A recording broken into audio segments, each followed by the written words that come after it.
Before we begin this extraordinary journey, I want you to pause for just a moment.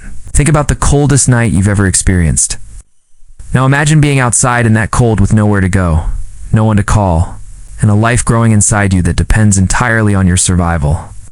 That's where our story begins, not with hope, but with desperation so profound it could freeze your soul faster than any winter storm. Margaret Chen was 76 years old when she heard the sound that would change everything. It wasn't a knock on her door or a cry for help.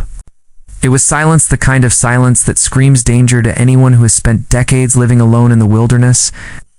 That morning, as frost painted intricate patterns across her cabin windows, Margaret noticed something unusual near her woodpile. What she initially thought was a snow-covered tarp was actually a young woman, curled into herself like a question mark, her lips the color of forget-me-nots. The woman, barely conscious, was perhaps 23, with auburn hair matted against pale skin that felt like touching ice. But it was what Margaret saw beneath the woman's inadequate coat that made her heart nearly stop.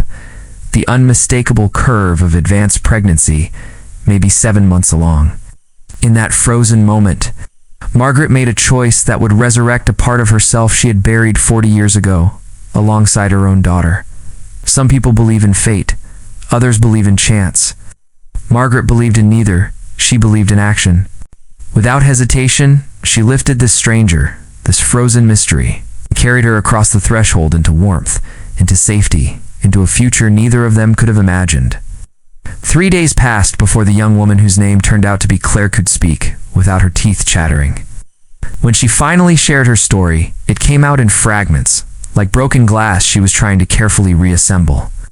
She had been an accountant in Seattle, living what she thought was a stable life with a man she believed loved her. The pregnancy had been unplanned, but welcomed. His reaction had been neither. He said he wasn't ready for this disruption, Claire whispered, staring into the herbal tea Margaret had prepared. That was the word he used, disruption. Like our baby was an inconvenient scheduling conflict. Her voice cracked on the word baby, and Margaret instinctively reached for her hand. What Claire didn't tell Margaret immediately, what took 2 weeks of gentle conversation and slowly building trust to reveal, was that she hadn't simply left Seattle. She had been systematically isolated, her bank accounts emptied by the man she'd trusted, her professional reputation sabotaged, and finally, she'd been physically removed from their shared apartment while he changed the locks. The only thing she'd managed to keep was her grandmother's wedding ring, which she'd later sold for bus fare, heading ... nowhere. Anywhere. Away. Margaret listened without judgment, her weathered face reflecting understanding that went deeper than sympathy. That evening, she pulled out a box she hadn't opened in for decades. Inside were letters, dozens of them all, addressed to her daughter Rebecca, all returned unopened. Rebecca had died at 19 during childbirth, sent away by Margaret and her husband because they'd been more concerned with appearances than with love, more worried about community gossip than their daughter's well-being. I failed her, Margaret said simply. I won't fail you. Winter gradually surrendered to spring, and the cabin became something neither woman had experienced before, a genuine home. Margaret taught Claire skills she'd never imagined needing: how to can vegetables, how to read weather patterns, how to trust her own instincts about what her body needed. But more importantly, she taught Claire something revolutionary: that accepting help wasn't weakness, it was wisdom. Claire's belly grew rounder as the days grew longer. She began taking online classes to rebuild her accounting credentials, working at the small kitchen table while Margaret knitted impossibly tiny socks. They established routines that felt sacred: morning coffee on the porch, afternoon walks, when Claire's energy permitted, evening conversations by the fireplace where they shared stories about their vastly different lives that had somehow converged at exactly the right moment. The town, which had largely left Margaret alone for decades, began to take notice. At first, the attention was curious, tinged with judgment. Who was this pregnant stranger? Why was the reclusive Margaret Chen suddenly coming to town twice weekly, proudly introducing her daughter Claire to anyone who would listen? But small towns have a way of surprising you. Within weeks, casseroles appeared on their porch. Baby clothes in perfect condition were left in anonymous packages. The local doctor, who remembered Margaret from her brief time as a community health volunteer 40 years ago, offered free prenatal care. "They're rewriting our story," Claire observed one evening, folding yet another donated baby blanket. "No," Margaret corrected gently. "Rewriting it. They're just witnessing the rewrite." The baby arrived 3 weeks early on a morning when the world seemed suspended between seasons too warm for winter, too uncertain for spring. Claire's water broke at dawn, and Margaret transformed instantly from gentle companion to competent medical professional. A role she'd abandoned decades ago but had never truly forgotten. "I need you to breathe with me," Margaret instructed, her voice carrying calm authority. "In through your nose, out through your mouth. Your body knows what to do. We just need to help it along." The labor lasted 14 hours.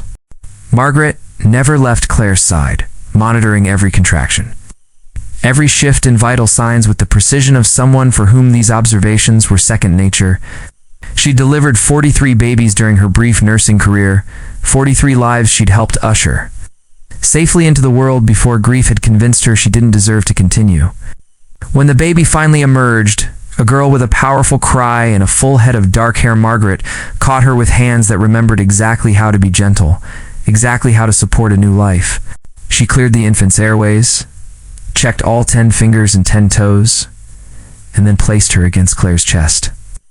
"She's perfect," Margaret whispered, tears streaming down her weathered cheeks. "Absolutely perfect." Claire, exhausted but radiant, looked down at her daughter and then up at Margaret. "I want to name her Rebecca after the grandmother she'll never meet, but who brought us together, Rebecca Chen Morrison, if that's okay with you."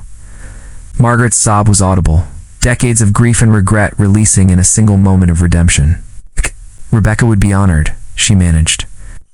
"I'm honored." 5 years later, the cabin had evolved into something extraordinary.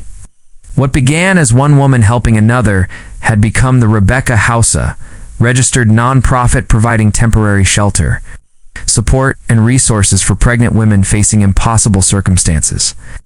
Margaret and Claire, now legally mother and daughter through adoption papers they'd finalized when baby Rebecca was 6 months old, it created something that transformed not just individual lives, but an entire community's understanding of what family could mean. Young Rebecca, now a bright 5-year-old with her mother's determination and Margaret's steady wisdom, had grown up understanding that their home was different, special. She'd learned to share her toys with the temporary sisters and brothers who cycled through their expanded cabin. She'd absorbed lessons about compassion and service that most children never experience firsthand. The book Claire wrote about their experience, Winter Mothers, how one act of kindness created a community of care, had become required reading in social work programs across the country.